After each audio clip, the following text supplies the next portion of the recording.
जय हिंद दोस्तों। आज की क्लास में हम लोग देखने वाले 10th क्लास के सोशल साइंस का most VVI objective question 2025 board exam के लिए।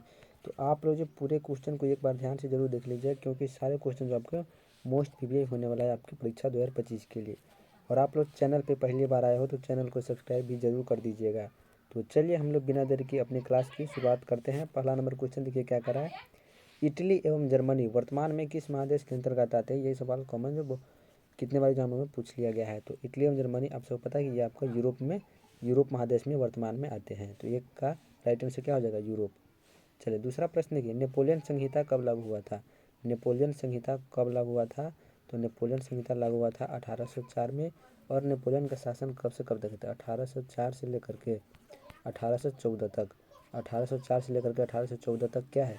नेपोलियन का शासनकाल।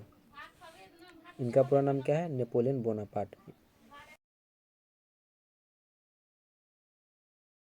तीसरा नंबर क्या करें, मेटरनिक कौन था? मेटरनिक सबसे पहले क्या है? तो ये आपका थे ऑस्ट्रेलिया के चांसलर। मेटरनिक कौन थे? तो ऑस्ट्रेलिया के चांसलर। और मेटरनिक का शासनकाल कब से कब तक है? तो 1815 से लेकर के 1848 तक ऑस्ट्रिया का चांसलर, यानी चांसलर वहाँ के चांसलर बने हुए थे, शासक। अगला प्रश्न है 4 नंबर, किसने कहा जब फ्रांस जीतता है तो बाकी यूरोप को सर्दी जुकाम हो जाता है? जब फ्रांस जीतता है तो बाकी यूरोप को सर्दी जुकाम होता है, इसे किसने कहा? तो मेटरनिक ने। अब इसका राइट आंसर क्या हो जाएगा? मेटरनिक।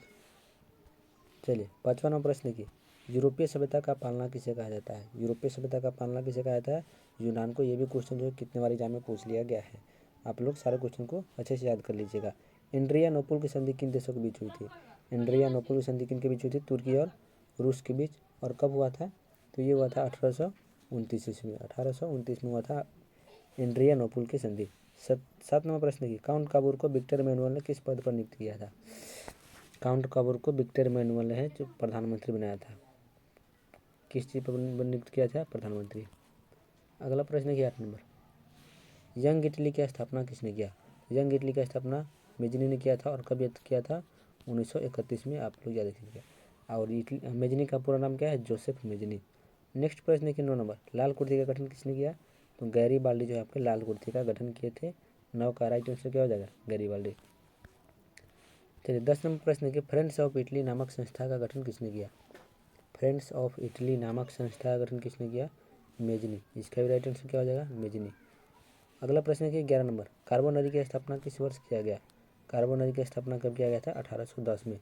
1810 इसका राइट आंसर हो जाएगा। चलिए 12 नंबर प्रश्न देखिए, मेजनी का संबंध किस संगठन से था? मेजनी का संबंध किस संगठन से? कार्बोनरी। इसका भी राइट आंसर क्या हो जाएगा? कार्बोनरी। गैरीबाल्डी पेशा से क्या था? गैरीबाल्डी पेशा से क्या है? नाविक। और रक्त और लेखन प्रतिपादन किसने किया था? बिस्मार्क। वो भी क्वेश्चन आप लोग ध्यान रखिएगा। अगला प्रश्न देखिए 14 नंबर, सेडोवा का युद्ध कब हुआ था? सेडोवा का युद्ध कब हुआ था? 1866 में। किसके बीच? ऑस्ट्रिया और प्रूसिया के बीच सेडोवा का युद्ध हुआ था। ऑस्ट्रिया और प्रूसिया के बीच सेडोवा का युद्ध हुआ था।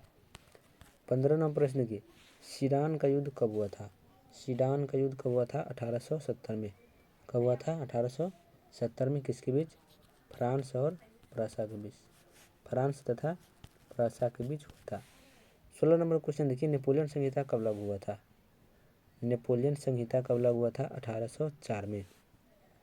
और मैं आप लोग को भी बताऊँ कि नेपोलियन का शासनकाल कब से कब तक था? 1804 से लेकर के 1814 तक।